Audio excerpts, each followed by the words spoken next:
Good evening, everybody. Welcome to yet another Dear South Africa live stream. And this evening, I'm not joined by Daniël Eloff.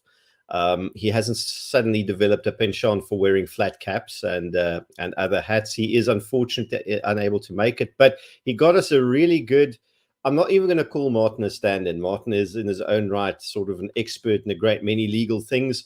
And he is now the deputy head of policy research. Martin, I believe congratulations on your movement and promotion to the RR. And I hope you've had a fantastic first week there at a really awesome organization. Yeah, thanks. No, it's immense privilege for me to be at the Institute, which is in 2029 going to be 100 years old, and that would be 100 years of fighting authoritarian and racialist governments in South Africa, and that mission has not stopped even today. As we'll get into later, the government of today, just as the government of 1929 and the government of 1948 is basically just as authoritarian as ever, and the good fight will carry on forth. Well, that's a very good topic we have tonight, and a very important one. So last week, Wednesday, if I have it correctly, Parliament adopted the Expropriation Bill and sent it off to the National Council of Provinces, or rather, passed a bill sending it on to the National Council of Provinces. And it's only got a few more steps to go before this thing is possibly signed into law. So maybe just a quick overview about where it's going next, and then we can start maybe discussing the actual issues and concerns with the bill. And why some people say it's a catastrophe and why others say it's not quite as bad as we think it is. But we'll dive into that in a moment. Yeah. Okay. Now the process is quite simple. Parliament consists of two houses: the lower house and the upper house. The lower house, the more important house, is the National Assembly. That's where members of Parliament go, and that's where the big decisions are made. That's where the Expropriation Bill has now been for many years. It's quite an old bill, actually. It's been updated a few times, but it's been stuck in the National Assembly, and now after many threats and a lot of lobbying, the National Assembly finally got around to passing it. It now goes on to the National Council of Provinces, which unfortunately is a rubber stamp institution, the upper house of Parliament. There, the provinces are apparently represented, and because of the way it is set up, each of our 9 provinces has a single delegation. 8 of our 9 provinces are governed by the same political party, and 1 is governed by an opposition party.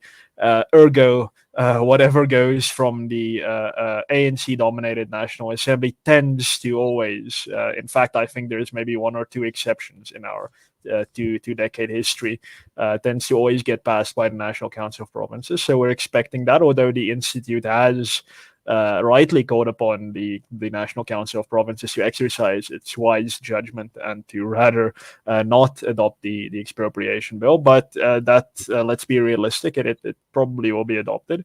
And then it will go to the president. Now, when there's a quirk in South Africa, sometimes bills go to the president to die, and that's often very good.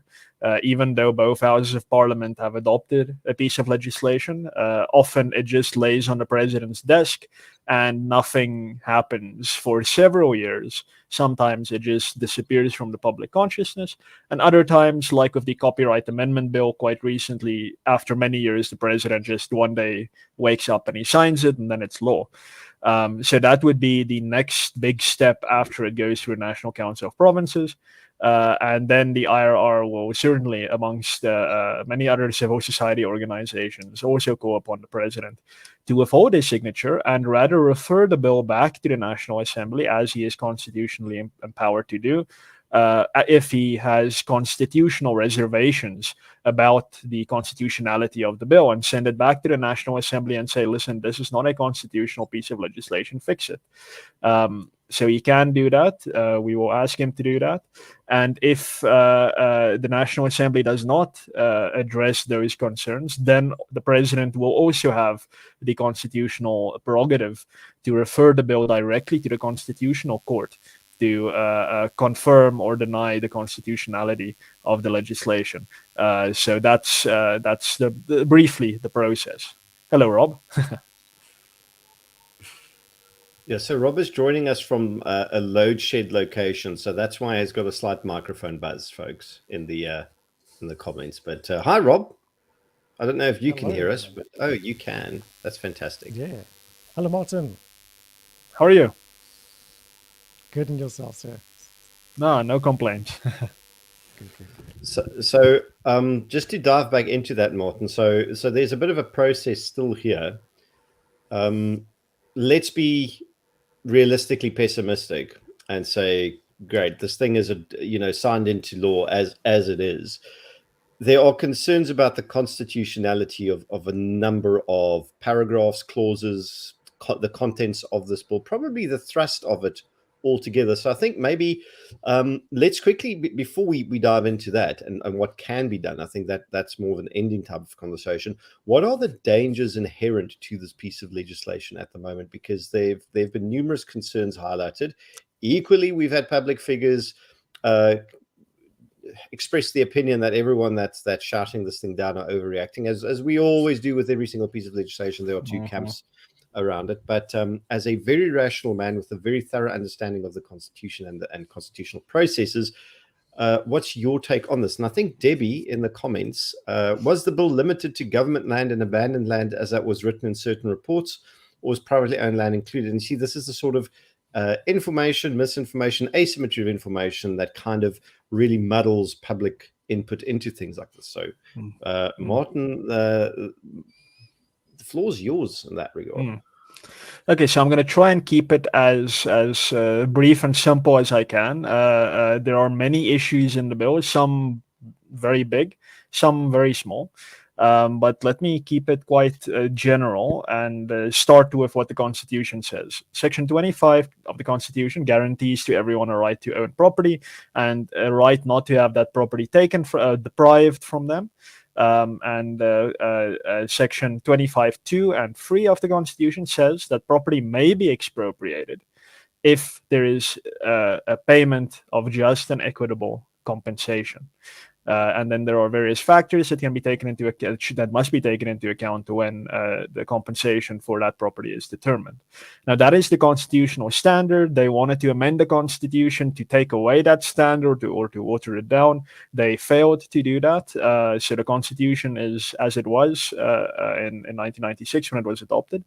And now the Expropriation Bill enters the fray, which let's focus first on expropriation, so-called expropriation without compensation, which tries to say that, yes, we acknowledge that you have a constitutional right to compensation when your property is expropriated. However, according to government and certain legal academics, you can be paid the amount of nil compensation when that your property is being expropriated from you. So you have been paid compensation, and that is a R0 in your bank account. That's obviously any person who thinks rationally and normally and not legally understands that this is nonsense, that the Constitution does not provide for that. You cannot read Section 25 of the Constitution and conclude that the Constitution says, yes, you must pay compensation, but yeah, it could be zero. That's obviously nonsensical. So that's what the Expropriation Bill says on expropriation without compensation. Now, that's not the only problem. The other problem is it tries to list items that land, which effectively just means any fixed property. So anything built on land, which is a house, a business, a skyscraper, a farm, anything built on land, any fixed property, could be expropriated without compensation based on one of these grounds. Land speculation, for instance, land that you don't have control over. So if the EFF invades your land and you lose control of it, then potentially the government can just take the land from you and pay you nothing. But that's not the worst part. The worst part is that it's an open list. So it says, yes, these are the items. But if the person expropriating your property thinks that there may be a different reason, that there might be a good reason to expropriate your property in the public interest for land reform, then they may also do that, whether or not that reason is in the bill So it's a very open-ended power that is simply given to specifically the Minister of Public Works, but the Minister of Public Works has a power to delegate their functions to other individuals throughout government, to municipalities, provincial governments, other ministers, etc. So that's something. It's never going to be just the Minister of Public Works who does expropriations in the country. So that very briefly is expropriation without compensation. But this is the Expropriation Bill, and in reality, still deals with expropriations with compensation. I'm not too much of an alarmist to say that the moment this thing becomes law, then the government is just going to take everyone's property without compensation. I do think that most expropriations are still going to be expropriations with compensation, but the government tries to make that process as easy as possible for itself. So if you look back into the history of the common law in both the English and the continental European traditions, and you look at how expropriation or eminent domain or compulsory purchase is dealt with in that tradition, it is really with a level of respect and deference to say that this is a very serious institution. This is not something that governments should be using willy-nilly. It's something that destroys people's livelihoods, sometimes their very lives. It is something that certainly deprives people of their naturally recognized or legally recognized rights, their property rights.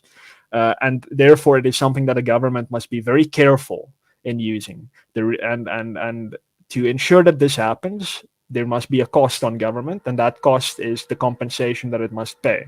Now, in our Roman Dutch tradition, and I think also probably in the English tradition, there's something called solatium, which essentially tranegeld in Afrikaans, which means that over and above the market compensation, you actually get paid more because you didn't do anything wrong as the owner of expropriated property.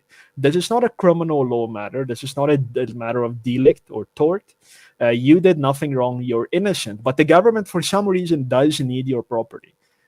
So therefore, you get your market-based compensation and you get your solatium, additional compensation, as a way for government to say, listen, you are making a great sacrifice for the improvement of society. We're sorry that we had to drag you into this. Here is more money. That solatium, that was recognized in the 1975 Expropriation Act, the current Expropriation Act. There was a provision for solatium. I believe it was around 10% of market value that you get paid on top of market value. I may be incorrect about the number there. The current Expropriation Bill removes solatium entirely. There is no more solatium. If you're lucky, you get your market-based compensation, but you are probably going to get something below market-based compensation. Probably not a lot, but it's going to be below that, because the current interpretation from the commentariat and from the Legal Academy is that the list of factors in the Constitution that set out how the amount of compensation is determined, the idea currently is you start at market value and you work your way down, which is a perverse, in my view, approach. I think you have to start at market compensation and work your way up, but that is not the current thinking. So the default assumption in our law currently is you start at market compensation and you work your way down. Now, that used to be with solatium. Solatium will be gone with the Expropriation Bill if it is adopted. Another thing that it does, I'm going to use this word perverse quite a lot because there's no other word for it, is that if the government has chosen your property to expropriate with compensation or without, and you, for whatever good reason, say, okay, you've now done this, but you didn't adhere to the Expropriation Act. You did something wrong. You did something illegal. You didn't give me notice. You didn't comply with these provisions, etc. I'm challenging you in court. I'm taking the government to court because it's not expropriating me legally. The government says that's fine. You can take us to court, but we all know what SARS says when it comes to tax time: pay first, argue later. The government in the Expropriation Bill says you're going to give us your property first, and then we can go to court and hash it out over 3 or 4 years. Now that's ridiculous, of course. This might be your business, your generator of income, and you have to now hand it over to some corrupt, inept official, and then you have to somehow pay for your court litigation over the next 5 to 10 years without this property generating income for you. So that's something that the bill does as well. So long story short, the bill brings in expropriation without compensation. The better word is confiscation. Expropriation without compensation is a contradiction in terms. Expropriation has always been married to compensation. So it brings in this idea of confiscation, where government can just take it from you for nil rand compensation. Not a nonsensical notion. The government may now do that. If it's going to do that in practice, it's probably going to be for land reform purposes, and it's probably going to be in very, call it, sexy type of woke type instances, a exploitative white farmer or something with a game farm with a history of reports at the Human Rights Commission or what have you. That's probably going to be the guy who's going to have his property confiscated without any compensation. So the bill makes provision for that. But then the bill does also make provision for really simplifying it for government to expropriate property for with or without compensation very easily. It's going to make it more difficult for ordinary South Africans to defend themselves against expropriation. It's going to make it more expensive, certainly, for them to do that. There's a whole host of provisions in the expropriation bill that really detracts from the constitutional standards, really the rule of law standards of listen, we're in a constitutional democracy where ordinary people are entitled to the benefit of the doubt. They're entitled to innocence until proven guilty. But now we have this bill that essentially says, hey, you did something wrong. You exist, and your predecessors committed some original sin or something. And now we're going to expropriate you. We're going to punish you. We're going to get you. This is what this bill says. Yet there is no criminal law process against you. There is no due process. You don't have an opportunity to prove your innocence. You don't have an opportunity to defend yourself in any type of way we usually associate with a delict case where you've caused damage to someone, or a criminal case where you've committed a crime. All of that is absent. You just have these procedural safeguards in the bill that have been significantly watered down from where they really should be. So that's the bill in a nutshell, and I think the conclusion from that is quite clear. Private property rights are one of the fundamental building blocks of prosperity anywhere. Even in a place like Hong Kong, where all land is owned by the government, you have very strong leasehold tenure that's practically as strong as what we would consider ownership tenure. You cannot prosper without secure and certain private property rights in any context. And every year we have indices like the Heritage Foundation's Index on Economic Freedom. You have the Fraser Institute's Freedom of the World Index. You can take those two. They put private property rights as a consideration, and you can compare that to the United Nations Human Development Index, and it will show that countries that protect private property rights have better economic outcomes, better social outcomes. It's always the same countries that are at the top of both indices, and always the same countries that are at the bottom of both indices. You need secure property rights. Now, the expropriation bill takes relatively secure property rights in our constitution and really detracts from that and harms that. And that's really gonna, I mean, can you really injure our economy more than it already has been? Yeah, sure, you can, and it will. The expropriation bill certainly will do that. However, there is light at the end of the tunnel, at least as far as the courts are concerned, and we shouldn't put our eggs in that basket. We should try it, but it's a long shot.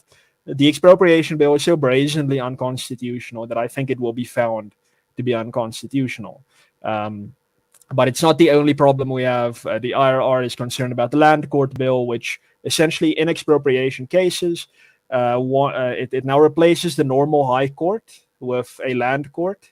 Yeah, that's a problem. And it really pushes itself in the direction of having activist judges and activist assessors to preside over these expropriation cases, and to what the preamble of the land court bill says is this court will be guided by progressive jurisprudence. Now, the word progressive is great and all, but I think we all have an inkling of what is meant by that. So it's not only the expropriation bill; it's a land court bill, and it's really a whole the whole government has turned itself against property rights in a very bad way. But like I said, I think the expropriation bill, for its part, will be found unconstitutional. But like I said, let's not put our eggs in that basket necessarily. It's always dangerous to rely only on the courts. There is certainly much that civil society can and must do.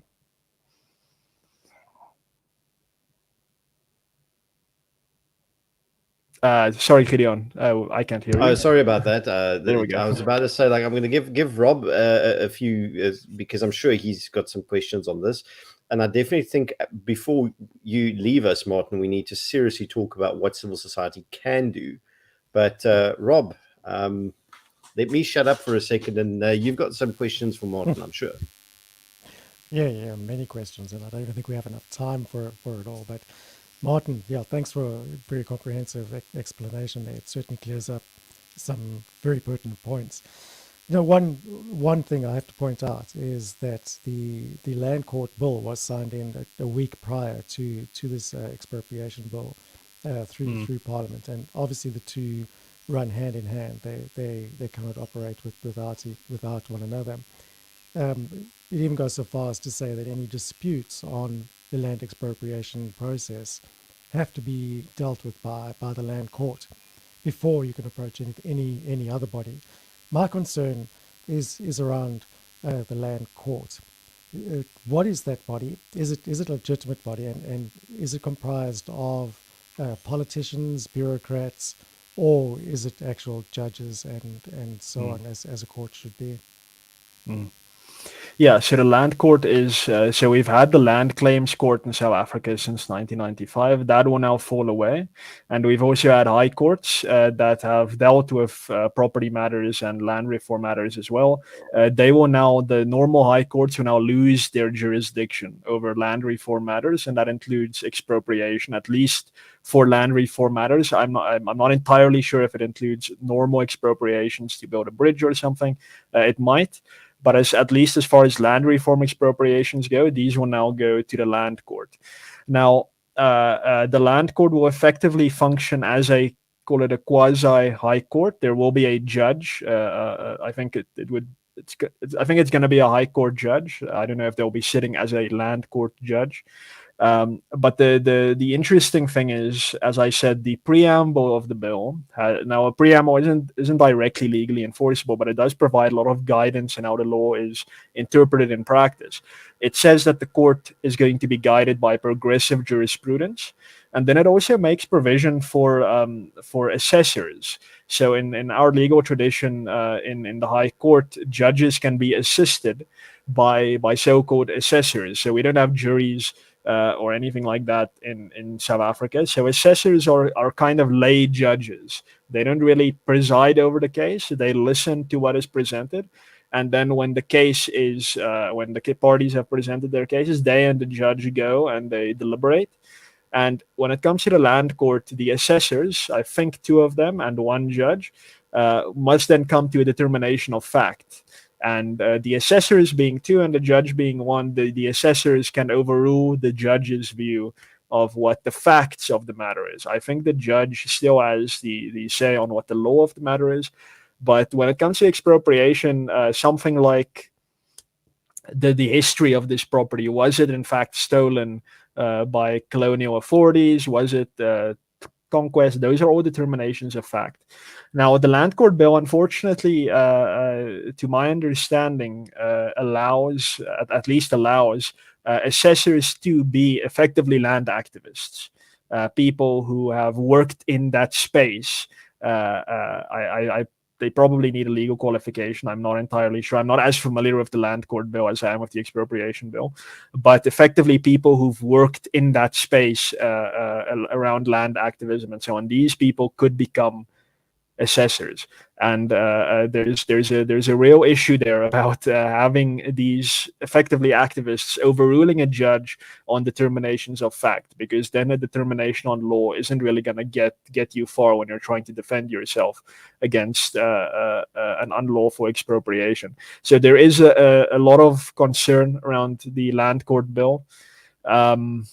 I'm not sure how that would fare in the courts. It's always it always gets a bit iffy when courts are called upon to rule upon the constitutionality of other courts, because judges tend to have this type of mutual respect and deference to one another. So that's a little bit more iffy, but it is certainly a concern. And as you rightly pointed out, these two things really are coming hand in hand. And one of the issues is that I think the ANC has seen over the years that, hey, the courts aren't always, increasingly so, but they're not always in the government's corner when it comes to pursuing its social engineering at the expense of the freedom of ordinary South Africans.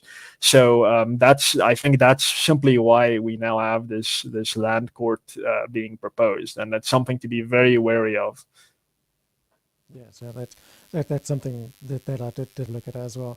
And while reading through the land court bill, one thing, glaring thing, really did pop into my mind, or I took notice of it, and that's that you can make a claim, or anyone can make a claim, and they do not have to provide any substantial evidence. It can just be hearsay. Then, in other words, my grandfather, my great-great-grandfather owned this land. Therefore I'm entitled to it. I don't have to produce any title deeds or any proof thereof, and then it's up to the assessors to determine if that is the case or not. To me, that's opening up the floodgates here for land grabs.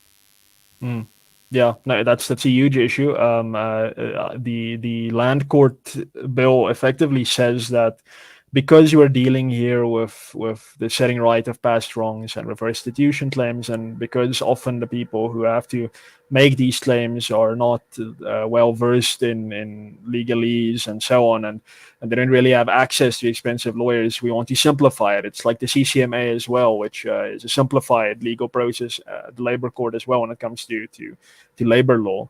It's a similar thing that's happening here now. And yes, those will be determinations of fact. If someone claims this property belonged to my family 600 years ago, I don't have any evidence for that, but there is a story, and there is circumstantial evidence, and then hearsay. Now, I must add a proviso that I think that sometimes that's fair enough. Calling in an expert on the history of something on an area and saying, yes, this family was here. You can look at this circumstantial evidence, and there is a preponderance of evidence that shows that is in fact the truth. So I think that is possible, but you have to have that protection of a judge, someone who is legally qualified, and someone who knows how to distinguish between what is legally relevant and what is legally irrelevant, and to be able to say, listen, this does not meet the standard that we prize in our legal tradition. Now, if the assessor is present, that becomes very dangerous, because they are there to come to a conclusion and a determination of fact.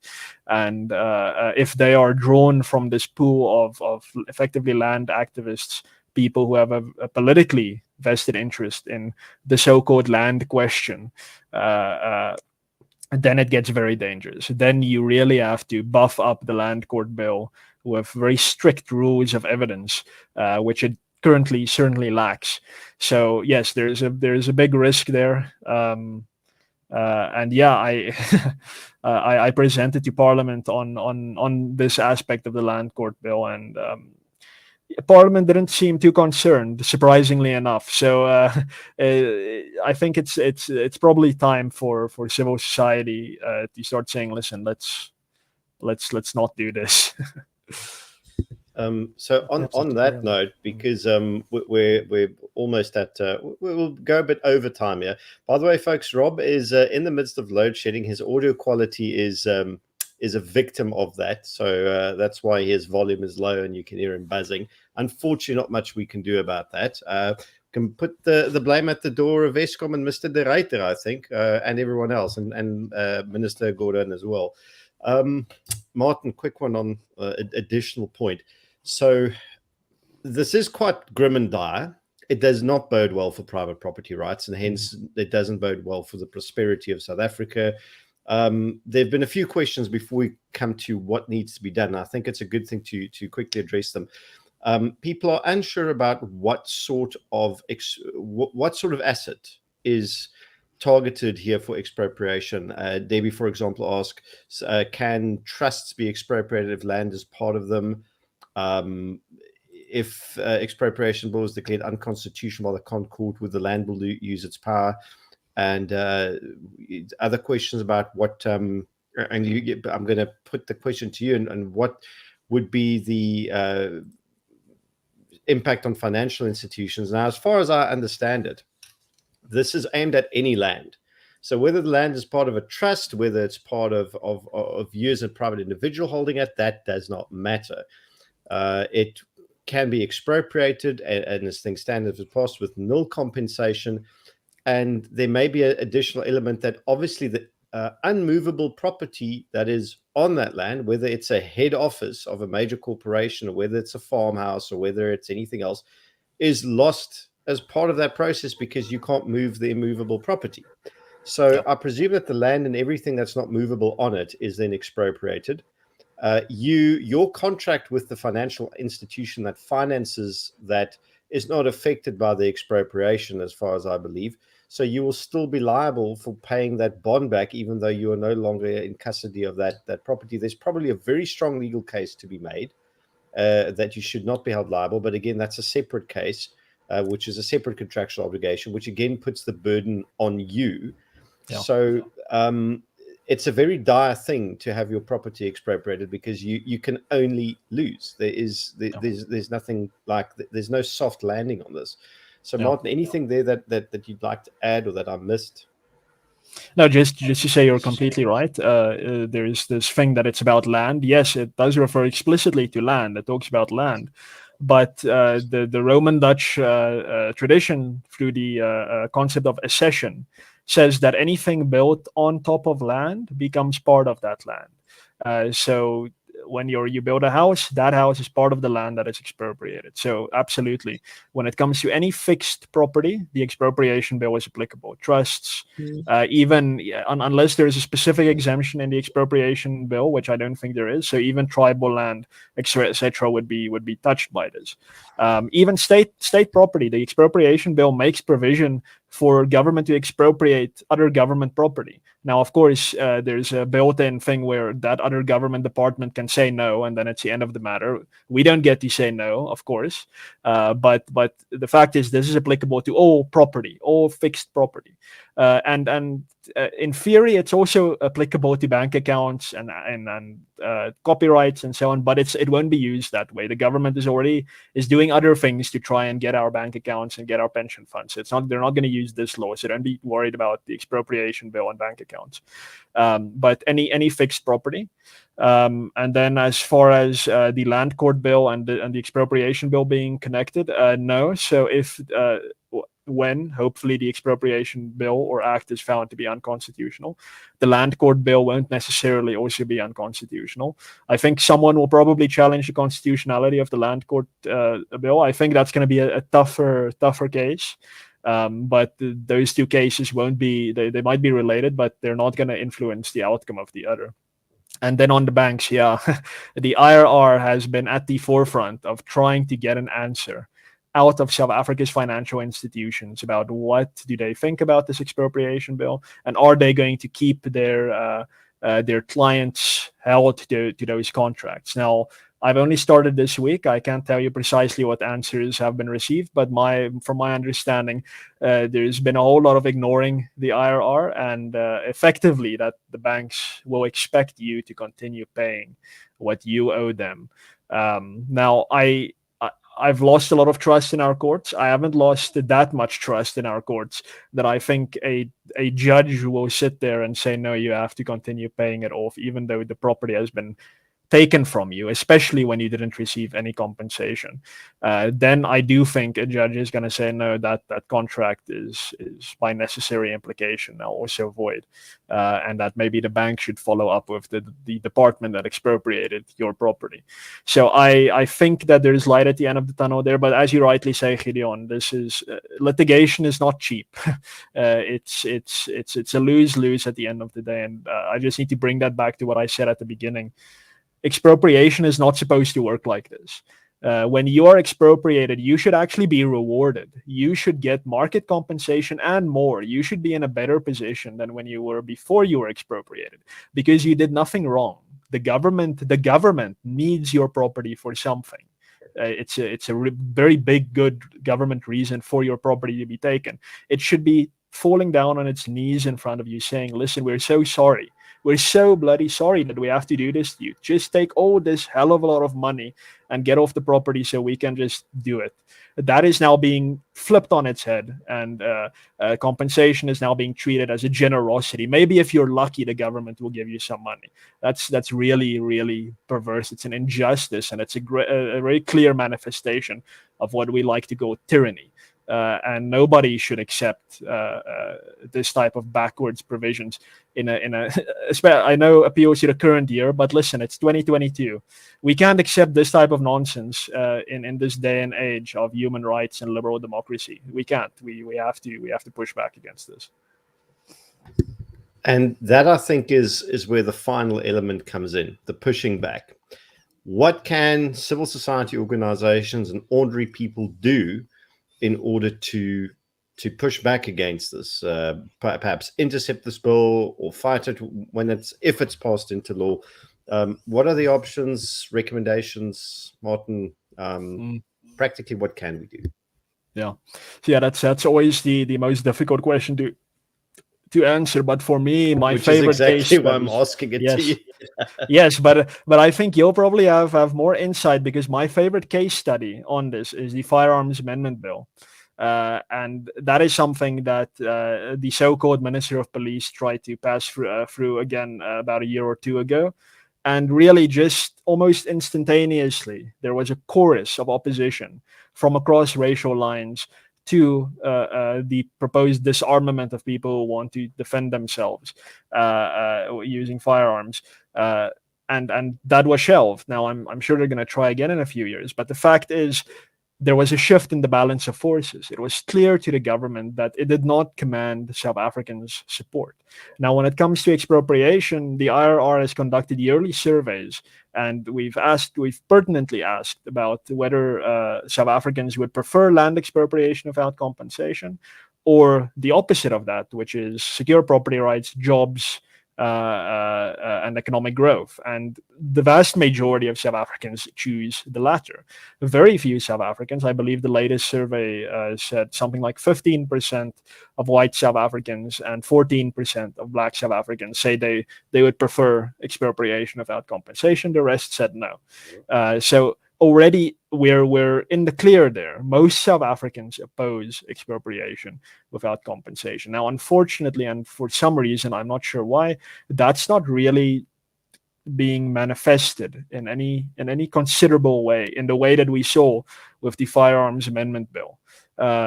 We need to see that with the Expropriation Bill. We need to see people calling into radio stations. We need to see people using the Dear South Africa platform in masses to send in comments to government saying, no, the answer is no, we're not going to do this. We need people writing letters to editors. We need people in elections. We're in a very dynamic election environment now.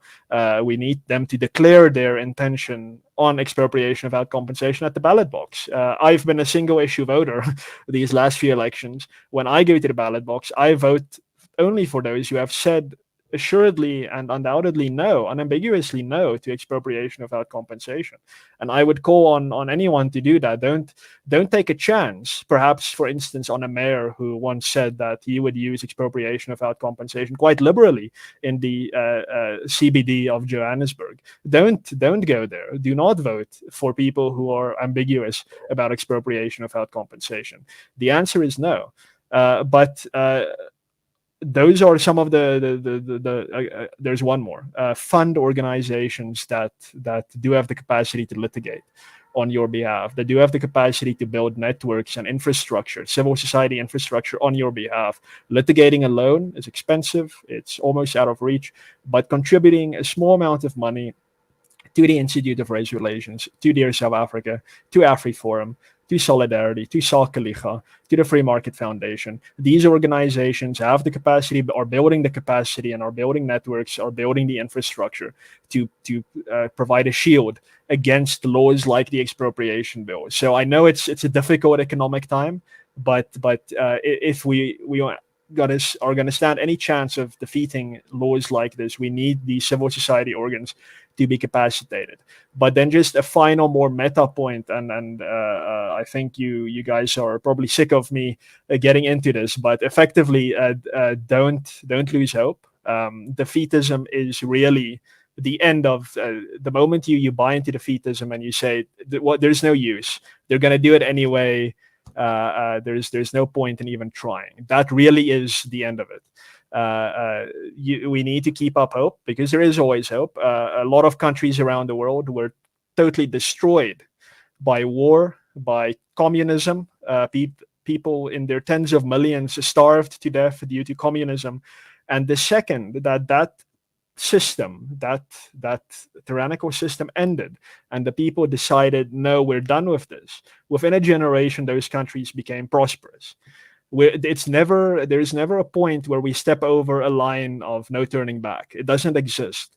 Don't feed into the disaster porn that a lot of people are trying to sell you, and to say that if we do this, then there is no more hope. No, there is always hope. Just keep at it. Don't lose hope. Keep supporting the organizations that are fighting the good fight. They will always be there. Not everyone is going to leave South Africa. There's always going to be civil society formations fighting for liberty and freedom and property rights and the rule of law. Support them, even if you can only do it morally and vociferously rather than financially. Just keep your chins up. Understand that change sometimes takes a while, but the moment most South Africans are really fed up with what's going on, and we're getting closer to that every year, it just takes a switch, and then within a generation or less, 10 years maybe, we'll have a high-functioning, growing economy, just as soon as we reject the socialist, racialist, authoritarian policy that the current ANC, EFF, and allies coalition is enforcing upon us. It's not the end of the world. Things are bad. Things are probably going to get a little bit worse. But as long as we keep this community together, this Dear South Africa community, this movement of civil society organizations, keep it together, march in the right direction, there's always hope, and we are going to turn it around, and we are going to make a success of for our communities and for individuals, and we will prosper at some point. We just have to keep the light side up and keep our sights on target. That's beautifully put, Martin. I think that that perfectly summarizes exactly what Dear South Africa stands for, which is against apathy and for active citizenship, because we keep saying this, the biggest danger to our democracy and our freedom is not tyrannical government, it's apathy from the citizens. So don't take the black pill, folks. Always the red pill. Always be active, sometimes be angry. Well, if you have to choose between anger and despair, always choose anger. It's far more useful emotion. You can channel it in a productive direction, and you can make a difference. And every voice does make a difference. And Rob, thank you for making it. We didn't really give you much of a chance to say anything, but Martin was an absolute star this evening. You unpacked this for us. We got really good feedback so far. And folks, if you want to know more, if you've got questions for Martin, please send it to us, because at this email address, and we can pass it on. This is the second time we've had Martin on there. It's the first time we've had him on as the Deputy Head of Policy Research at the RR, but we're definitely going to have Martin on again in the near future, I'm pretty sure, to unpack some more issues. Please pop us any questions you have on this. And Martin, thank you. Thank you for taking the time, very short notice, to chat to us tonight for 45 minutes and to unpack this incredibly important issue. And folks, take this advice, be active, make your voices heard, not just on DearSA, but write those letters, phone into those radio stations, be on social media, don't let this die, and be loud, folks. And Martin, thank you. Rob, thank you for being here. And we're probably going to have, not probably, definitely going to have another live stream next week, because we need to talk about this, Rob, what's it called? This terrorism bill? Yeah, it's quite a mouthful. It's a mouthful. It's the one that's essentially going to make us all, including you folks, commenting terrorists for saying naughty, unsupportive things about the government. Absolutely. It wouldn't be the first time that Dear South Africa has been called terrorists, from my knowledge. So you're well experienced in that regard. Exactly. I think this bill is actually a testament to that, and the dangers that this bill poses are exactly that. Anyone can be labeled a terrorist, just as we were, and we were labeled terrorists for simply sending public comments in on the Health Act, on the amendments to the Health Act, and of course they labeled us as terrorists and trying to undermine governmental and democratic processes. Saboteurs as well. I remember. Terrorists and saboteurs. Listen to the title of this bill: Protection of Constitutional Democracy Against Terrorism and Related Activities Amendment Bill. Isn't that just pure doublespeak? Protection of constitutional democracy. Yet this bill does exactly the opposite. It undermines the Constitution 100% and constitutional democracy. Amazing.